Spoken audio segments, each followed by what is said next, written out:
Olá, queridos, bom dia, boa tarde, boa noite, sejam bem-vindos no nosso Minuto Conselhos de Deus. Toda semana você tem aulas de escola bíblica da editora Betel, adultos na segunda, na terça viver mais de 15 a 17 anos, com o tema desse trimestre, essa aula de hoje, tema maravilhoso, conhecendo mais a Deus. É uma revista tremenda, queridos, que não deveria ser só para adolescentes, mas para qualquer idade.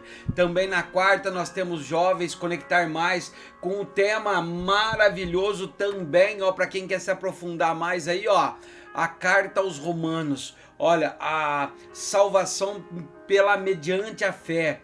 Queridos, e na segunda-feira nós temos a nossa Betel Adulto aqui, com o tema estudando desse mês aqui, desse trimestre, personagens bíblicos. Está tremenda.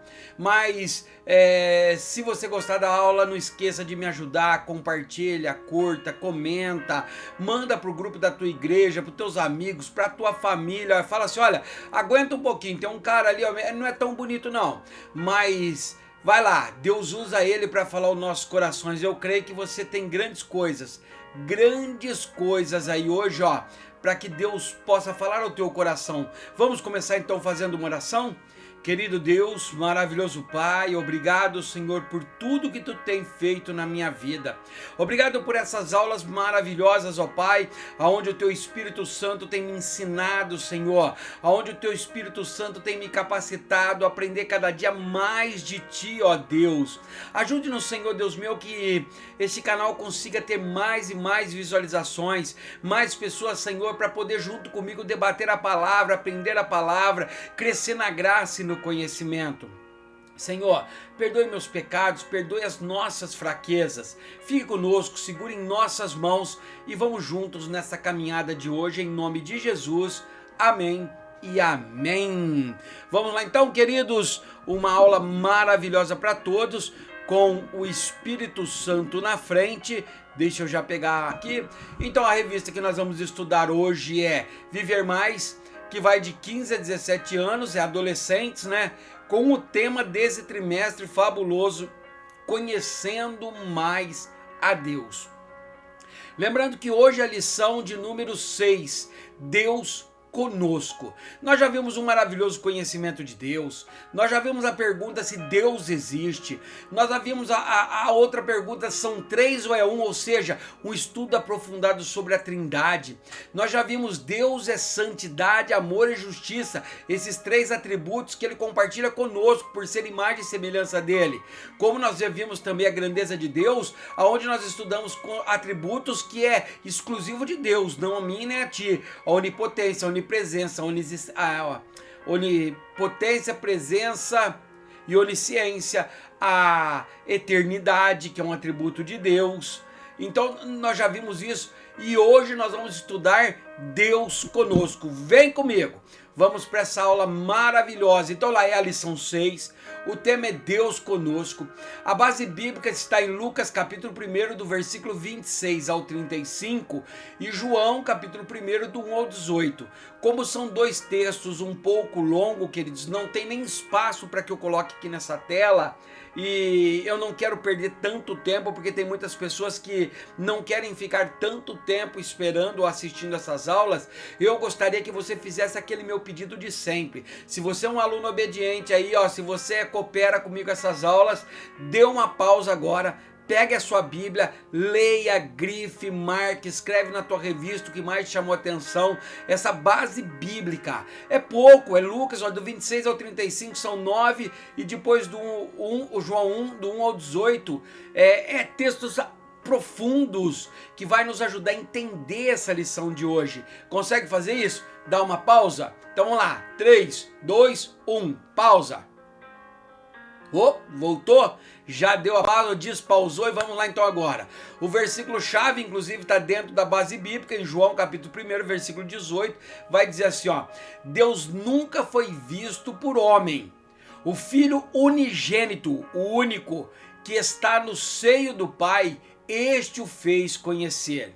O objetivo desta lição: reconhecer que Deus se fez homem na figura de Jesus, sem nunca deixar de ser Deus. Nós vamos ver textos, bases bíblicas fortes, que vai mostrar que Jesus era Deus, mas ele não usurpou ser Deus, ele não tomou isso como, ele se humilhou, e humilhou até a morte de cruz.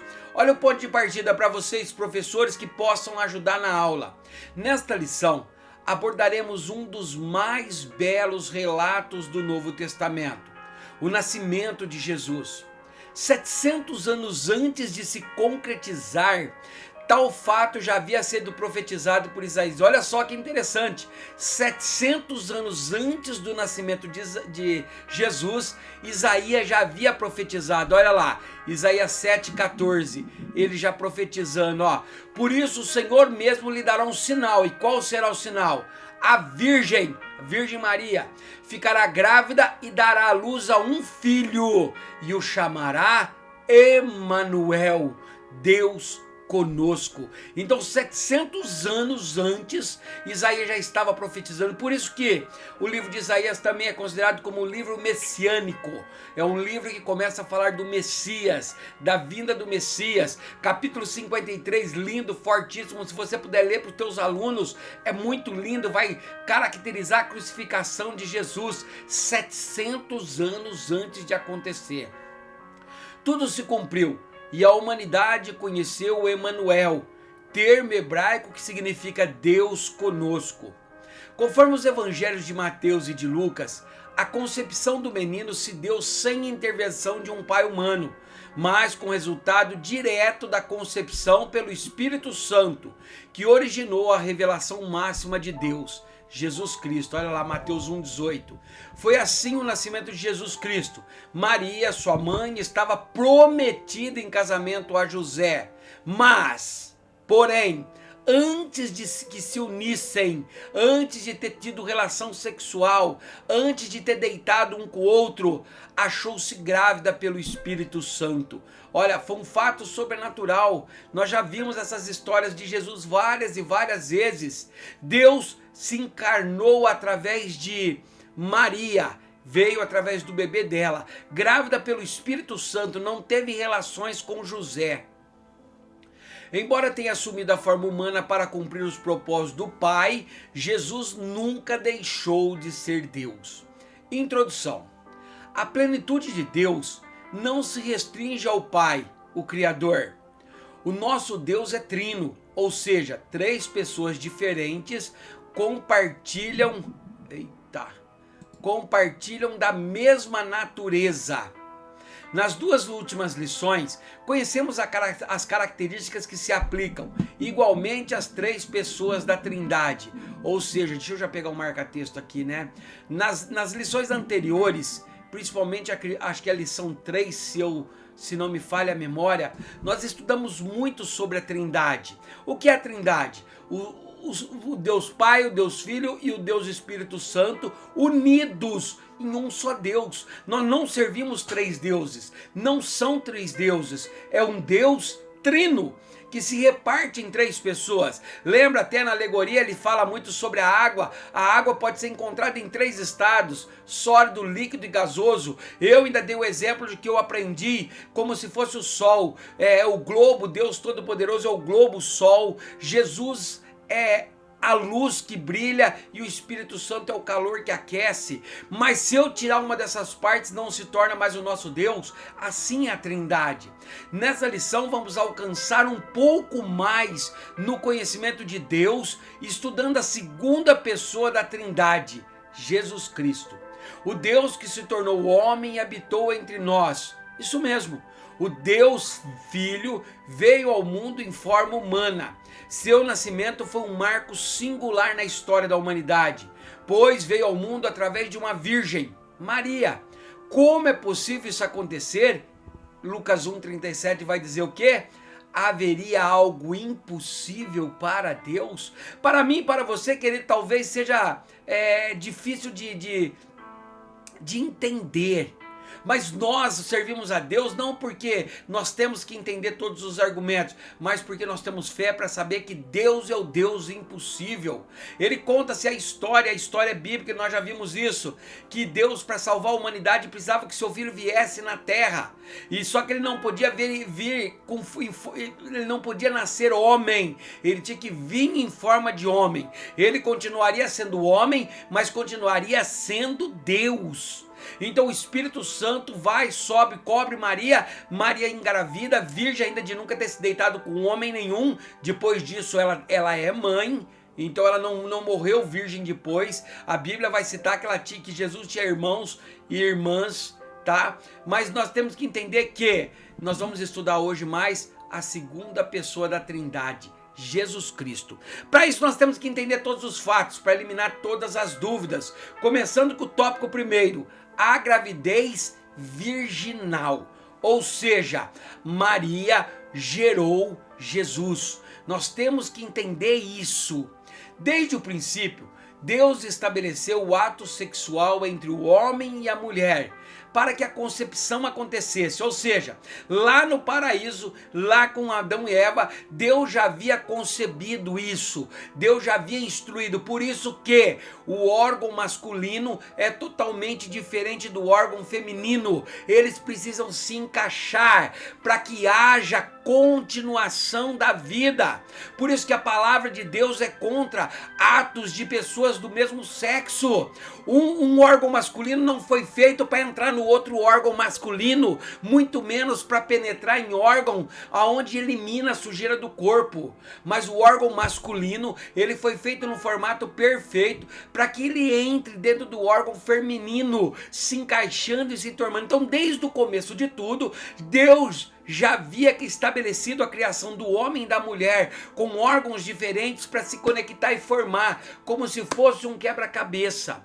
A Bíblia, porém, nos relata a gravidez sobrenatural de uma virgem, ou seja, uma mulher que nunca havia tido um relacionamento íntimo com um homem. Ou seja, queridos, uma virgem, Maria totalmente virgem, ela nunca tinha sido penetrada por um homem, ela nunca tinha tido um ato sexual com um homem. Às vezes a gente vê umas notícias, umas barbáries. Dias atrás eu vi uma notícia de uma mulher, acho que no estado de Goiás, alegando que ela estava grávida, mas ela era virgem. Ela se engravidou porque ela usou o sabonete que o patrão tomava banho. Querido, nós vemos cada bizarrice, mas o nascimento de Jesus foi totalmente sobrenatural, foi anunciado pelo anjo, que veio o Espírito Santo sobre Maria, e Maria, virgem, engravidou de Deus. Vamos explicar melhor esse fenômeno. Primeiro, era um plano de Deus, o Criador, enviar o seu Filho ao mundo. Então lá no comecinho, Gênesis 3,15, Deus já tinha prometido isso, para redimir o pecado da humanidade. Isso foi prometido desde quando Adão e Eva pecaram, Gênesis 3,15. Porém, inimizade entre você e a mulher, entre a sua descendência e a descendência dela, este lhe ferirá a cabeça e você ferirá o calcanhar. Ou seja, lá no comecinho em Gênesis, logo que Adão e Eva pecou, Deus fala para eles: olha, vocês não estragaram o plano da humanidade. Vai vir alguém, vai vir o último Adão, e este vai ferir a cabeça da serpente. Ou seja, Deus já tinha anunciado que viria alguém de um modo sobrenatural. Passados muitos séculos desde a queda, desde Gênesis 3, Deus escolheu uma jovem chamada Maria para trazer à existência humana o seu próprio filho Jesus, que deveria vir ao mundo em carne e osso, segundo os propósitos do Criador. Ou seja, ele não poderia vir em espírito como algumas religiões pregam. Ele teria que vir, nascer de carne e osso, sangue, para que ele pudesse ser sacrifício vivo. Então, depois da queda, depois de passar muito tempo, Deus olha para a terra e vê uma mulher agraciada. Maria era uma mulher agraciada, imagina, cheia de graça, cheia de... Deus olhava para ela e sorria, porque nela Deus encontrou uma mulher perfeita para trazer o filho dele. Não que ela supera Cristo, não que nós devemos pedir nada para ela, porque uma vez morta acabou. A Bíblia não diz que ela não morreu, como muitos pregam. A Bíblia não diz, a Bíblia deixa claro que Enoque foi morar no céu sem morrer, que Elias subiu numa carruagem, mas Maria não. Maria teve uma morte natural, normal, como qualquer outro, como José, como João, como Tiago, morreram. Então não tem como pedir para ela, porque a própria Bíblia vai dizer em Ezequiel que uma vez morto, o corpo volta ao pó e o espírito volta a Deus. Então ela, por um ato sobrenatural, escolhida por Deus, por isso que é agraciada sim. Nós não devemos criticar Maria, ela foi agraciada, cheia de graça, por isso a oração de Maria, o cântico de Maria. Mas ela morreu e Jesus ressuscitou. A própria Bíblia diz que Jesus é o único intercessor entre nós e o Pai. E Ele, o Espírito Santo, intercede por nós. Maria estava noiva de José, portanto, deveria se guardar virgem até o casamento. Naquela cultura, presta atenção, o casal de noivos firmava um contrato formal entre si. A noiva era considerada pertencente ao futuro marido, e o futuro marido era reconhecido como genro pelos pais da moça. Isso se dava àquele casal um comprometimento como se já fossem casados, embora não morassem juntos, nem mantivessem relações sexuais. Presta atenção, não é muito como o noivado hoje, como todo mundo semelha ao noivado, não. Naquela época, quando os pais escolhiam, porque eram os pais que escolhiam o matrimônio, o pai que escolhia quem quer casar com quem, pagava dote e tudo, eles firmavam um acordo formal, um acordo certo, um acordo que não poderia voltar para trás, aonde um casaria com o outro. Então isso já era separado, ela não poderia mais ter relações com o outro, olhar para outro homem. Mesmo assim o marido também era a mesma coisa. Eles estavam separados e era o caso de José e Maria. Eles já tinham feito um contrato formal, já estavam com preparativos para o seu casamento. Então Maria continuava virgem, sem manter relações sexuais. Ora, diante da gestação inesperada, José ficou atordoado, pois sabia que não havia tido relações sexuais com Maria. Então olha só agora a cabeça de José, queridos. Entenda a cabeça de José. Muitos até criticam, eu não queria estar no lugar dele. Imagine só, queridos, ele preparado, com o casamento preparado, um homem bom.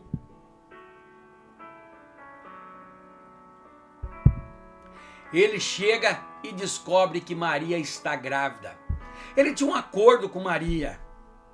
Ele seria o pai dos filhos de Maria. Estava tudo preparado e de repente ela aparece grávida. Não tinha esse tipo de entendimento na cabeça de José, como não tinha na cabeça de nenhuma pessoa. Qualquer pessoa, desculpa, queridos, acharia que era traição. E ele ficou atordoado, tão atordoado que a Bíblia diz que ele maquinou deixar Maria escondido. Ele era um homem tão bom, que ele não quis, porque ele deveria levar Maria até o júri popular e ela seria apedrejada até a morte. Mas ele amava tanto ela que ele preparou um jeito dele fugir, ou seja, a culpa cairia totalmente sobre ele. Iriam alegar que ele engravidou Maria e fugiu para não assumir o filho. Olha a responsabilidade de José para não prejudicar Maria, porque senão Maria teria que ser pedrejada até a morte. Podemos até considerar como se sentiu envergonhado com a suspeita de traição e a quebra do contrato nupcial que tinha feito. Mas Deus estava cuidando de José também. Deus não é Deus de confusão. Um homem temente que sempre respeitou Maria. Foi então que o anjo o tranquilizou, explicando a José que a gravidez de Maria era obra do Espírito Santo. Mateus capítulo 1, versículos 20 e 21 vai dizer: mas, depois de ter pensado nisso, apareceu-lhe um anjo do Senhor em sonho e disse: José, filho de Davi, não teme em receber Maria como sua esposa, pois o que nela foi gerado procede do Espírito Santo. Ela dará à luz a um filho, você deverá dar-lhe o nome de Jesus, porque ele salvará o seu povo dos pecados. Olha, quando Deus viu que José estava sofrendo demais, ele não poderia desamparar José. Era um homem temente, respeitava Maria, ajudava Maria no seu ministério. Então o anjo aparece num sonho e fala para ele: olha, não tema, Isso que ela está esperando foi o Espírito Santo que engravidou ela. E você vai colocar o nome de Jesus. E esse ato é para cumprir as profecias. E ele salvará o teu povo. Olha o que diz o comentarista. A concepção virginal de Jesus foi um cumprimento da promessa divina, lá 7,14 que nós já vimos. A Bíblia evidencia que a virgindade de Maria não se perpetuou, pois ela teve outros filhos, conforme descrito em Marcos 6,13. Olha lá. Não é este o carpinteiro, está falando de Jesus, filho de Maria e irmão de Tiago, José, Judas e Simão? Não está aqui conosco as suas irmãs? E ficavam escandalizados por causa dele. Queridos, nós já vimos em outras religiões, muitos até eu já vi teólogos católicos, por exemplo, dizendo que esse termo que foi usado aqui em grego refere-se a primos. Queridos, o texto é claro. Em outro lugar não vai ter um texto claro desse tipo, onde Jesus vai ser bem claro, dizendo, olha, não é esse carpinteiro, o texto vai dizer, ele é irmão de Tiago, olha, é irmão de Judas, ele é irmão, e não são as irmãs dele que estão conosco. Jesus, então Maria não morreu virgem como a oração deles fazem. Ela teve Jesus em virgindade, mas logo depois Deus abriu a madre dela e ela teve filhos e filhas com José.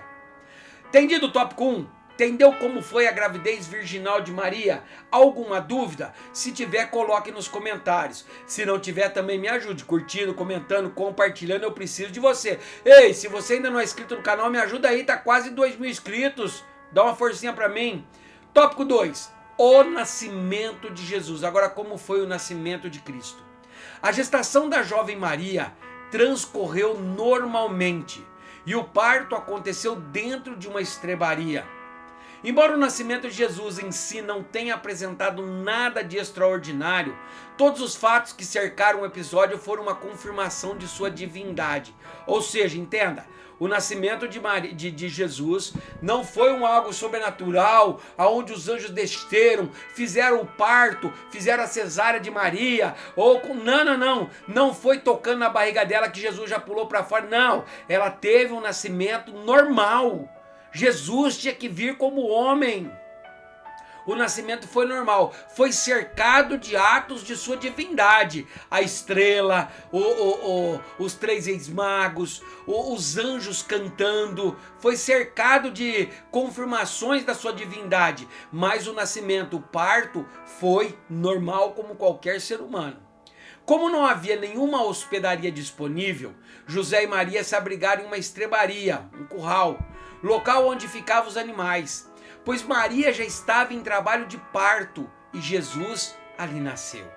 O menino foi colocado em uma manjedoura, isto é, no lugar onde os animais se alimentavam, aquele coxo de madeira como um berço. As primeiras visitas não demoraram a chegar. Isso porque um anjo foi incumbido por Deus de anunciar aos pastores dos campos que, nós já vimos isso, né? Que estavam perto, cuidando dos seus rebanhos, que o Salvador havia nascido na cidade de Belém. Aleluia! Olha lá, esse texto é lindo, vale ler. Lucas capítulo 2, versículo 8 ao 12 vai dizer que Deus já providenciou os anjos para anunciarem, havia pastores que estavam nos campos próximos e durante a noite tomava conta de seus rebanhos. E aconteceu que um anjo do Senhor apareceu-lhes e a glória do Senhor resplandeceu ao redor deles e ficaram aterrorizados. Mas o anjo lhe disse: não tenham medo, estou lhes trazendo boas novas de alegria, que são para todo o povo. Hoje, na cidade de Davi, lhes nasceu o Salvador, que é Cristo, o Senhor. Isto lhes servirá de sinal: encontrarão um bebê envolto em panos e deitado numa manjedoura. Olha só, os pastores estavam, como era daquela época, pastoreando as suas ovelhas, e aí os anjos chegam para eles e se assustam, porque eles não tinham visto nada assim, e eles falam: não se assusta não, vem trazer boas novas, nasceu aquele que é prometido, o que livrará o teu povo. Vão lá para ver ele está numa estrebaria dentro de uma manjedoura coberto de pano. Jesus nasceu como nós, um bebezinho, mas a maneira como foi concebida em nada se assemelha com a que de qualquer outro homem. Ou seja, ele nasceu igual eu e a você, mas ele não foi concebido igual nós. Ele foi concebido pelo Espírito Santo. Isso deixa claro que Jesus não foi um ser criado como homem. Jesus foi gerado por Deus no ventre de Maria. A concepção de Jesus nos mostra que, embora assumindo a natureza de homem, o Salvador não deixou de ser Deus. A natureza humana em nada anulou os atributos divinos do Senhor, que não exerceu espontaneamente devido ao plano divino que deveria cumprir. Antes nós precisamos ver aqui, voltar um pouquinho, Miqueias 5:2 já profetizava aonde Jesus nasceria. Olha lá, mas tu, Belém Efratá, é a cidade de Davi, embora seja pequena entre os clãs de Judá, de ti virá para mim aquele que será o governante sobre Israel. Suas origens estão no passado distante, em tempos antigos. E Filipenses 2:6-8, que texto lindo, que embora sendo Deus, Jesus sendo Deus, não considerou ser igual a Deus, era algo que deveria pegar-se, mas ele se esvaziou a si mesmo, vindo a ser servo, tornando-se semelhante igual a qualquer homem, e sendo encontrado em forma humana, humilhou-se a si mesmo, e foi obediente até a morte, e morte de cruz. Ele tinha todo o poder para sair da cruz, ele tinha todo o poder para eliminar todos os inimigos dele. Jesus tinha poder para voltar ao céu sem ser morto naquele lugar, mas a humildade dele era tão grande que, como ele veio como homem, ele teria que morrer como homem, crucificado, humilhado, para nos dar salvação. Olha o comentário. O evangelista João escreveu: no princípio era o Verbo, e o Verbo estava com Deus, e o Verbo era Deus. João 1:1. O Novo Testamento afirma sobre a divindade de Jesus. Olha lá. Pois em Cristo habita corporalmente toda a plenitude da divindade. Aleluia, aleluia. E aí, queridos, entendido o tópico 2? Já mereço a ajuda? Compartilha, curte, comenta. Eu preciso do teu comentário, vamos lá. Tópico 3. Os nomes de Jesus. Olha os nomes de Jesus. José seguiu as orientações do anjo e chamou o menino de Jesus. Então José foi lá quando nasceu, acreditando no sonho que ele teve do anjo, no coração dele já sabia que era, e colocou o nome como o anjo mandou, Jesus, que do hebraico significa Yeshua, que significa o Senhor é salvação. Por causa da sua missão na terra, Jesus recebeu o título de Cristo, que significa ungido ou Messias. Olha lá João 1:41. O primeiro que ele encontrou foi Simão, seu irmão, e lhe disse: achamos o Messias, isto é, o Cristo. Então presta atenção, olha os nomes. O primeiro nome, o nome que José deu para Jesus é Yeshua, Jesus, que significa o Senhor salva. Por causa da missão dele na terra, ele tinha que ter mais nome. Jesus recebeu o título de Cristo, que significa o Messias, o que há de vir, o ungido de Deus. Por isso Jesus Cristo, Jesus que é o Salvador, com Cristo, que é o Messias Salvador. Naquela época era costume o complemento do nome da pessoa indicar sua família ou sua região. Então todo mundo tinha que ter Jesus de Nazaré, era onde ele nasceu, entendeu? Então tinha que ter esse nome, Jesus, filho de Davi, descendência de Davi. Logo, cristão é o sobrenome de Jesus. Quer dizer, Cristo, Cristo não é o sobrenome de Jesus. Cristo não refere à família de José. Cristo não é a descendência do nome de José ou de Maria. Cristo significa Messias, ungido de Deus. Mas um título que tanto pode ser usado na ordem direta, Jesus Cristo, como indireta, Cristo Jesus. Jesus é o prometido, o ungido do Pai, que veio à terra concebido pelo poder do Espírito Santo. Em sua descendência humana, Jesus veio da linhagem de Davi. Aqui eu não vou ler não, queridos. Aqui é que gostaria que você abrisse a Bíblia só para testificar isso, que aqui vai aparecer a linhagem, chegando de Davi, e foi vindo de Obed, a Jessé, de Jessé, Davi, foi vindo até chegar em Jesus.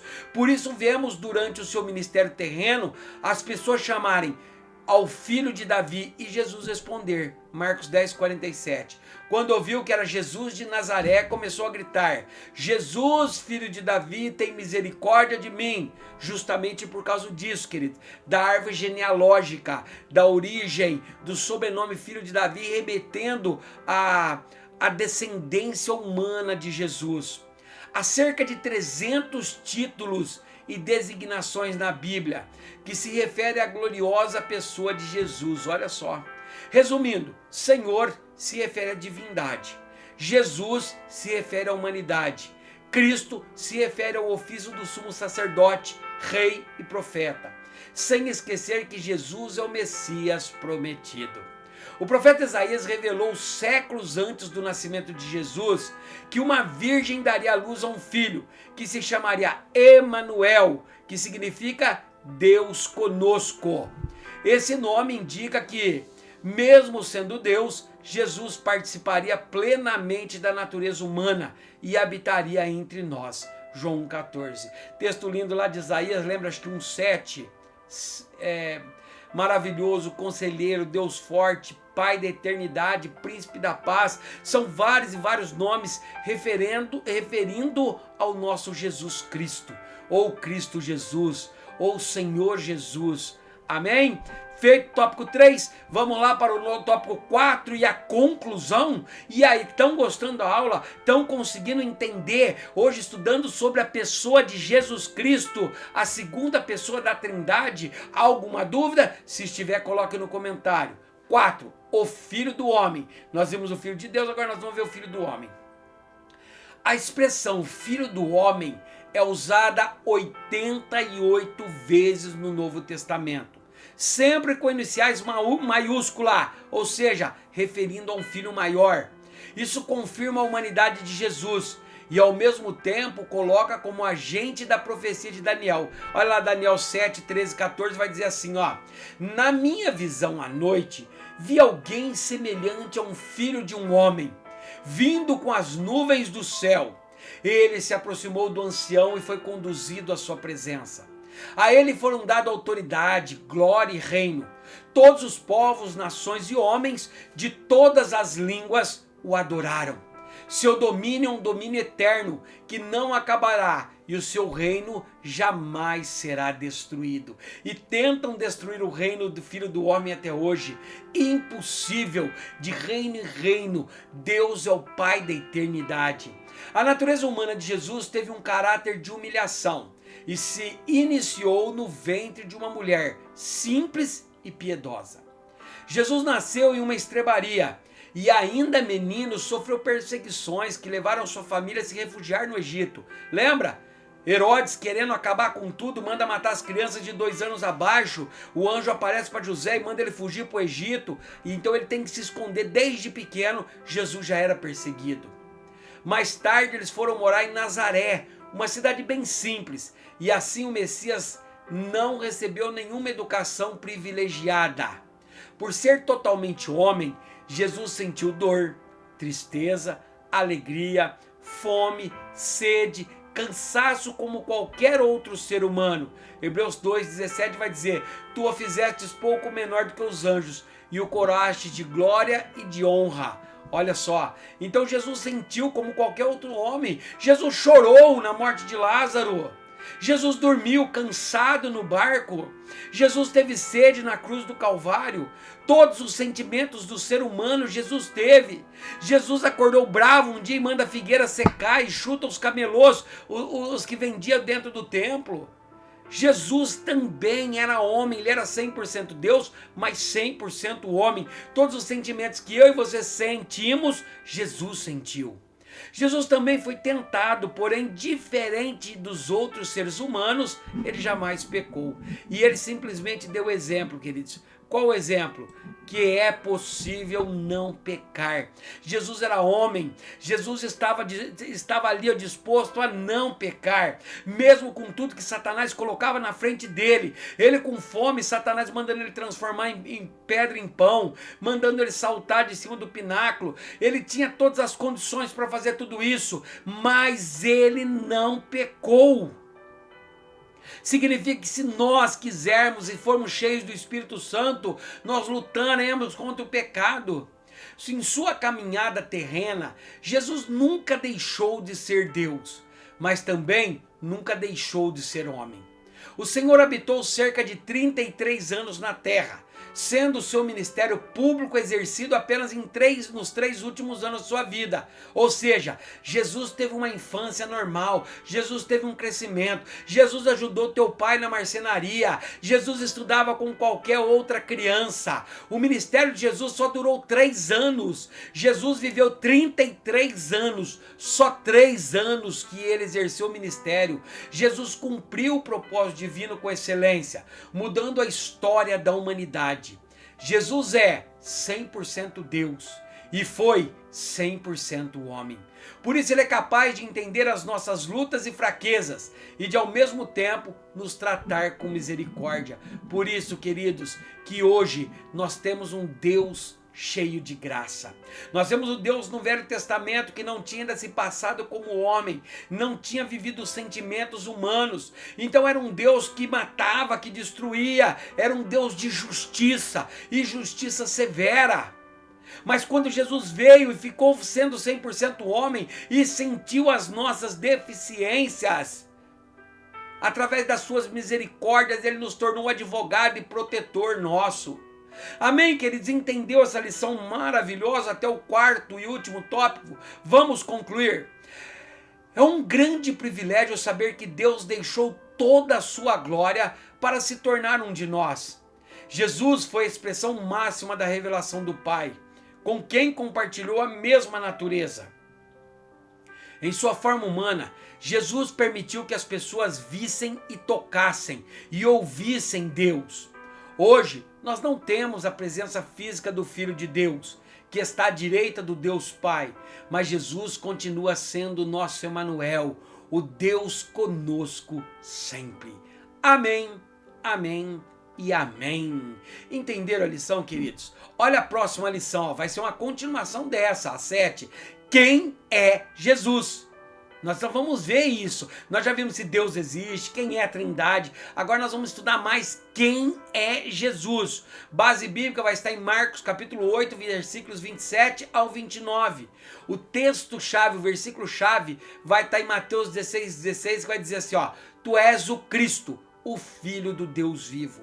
E o objetivo dessa próxima lição será reconhecer Jesus como Cristo, o Messias, o Filho de Deus, recusando qualquer ensino que negue essa verdade. Amém, amém e amém. Espero que a aula tenha sido boa, espero que eu tenha conseguido ser usado pelo Espírito Santo para trazer palavras ao teu coração. Espero que depois dessa aula você consiga ter mais argumentos para a tua aula e que seja uma aula sobrenatural, cheia do poder de Deus. Vamos orar? Querido e maravilhoso Deus, obrigado por mais essa aula linda e maravilhosa. Obrigado por saber que o Senhor esteve conosco em todos os momentos desta aula. Obrigado por falar deste Deus tão lindo, o Jesus Cristo, que era homem, que sentiu como nós sentimos e que hoje Ele sabe das nossas fraquezas. Obrigado, Jesus, por tudo isso. Obrigado, Espírito Santo, por ter vindo sobre Maria e ter nos proporcionado Jesus. Obrigado por esta aula. Em nome de Jesus, amém e amém. Fiquem todos com Deus, te espero na próxima aula. Deus abençoe.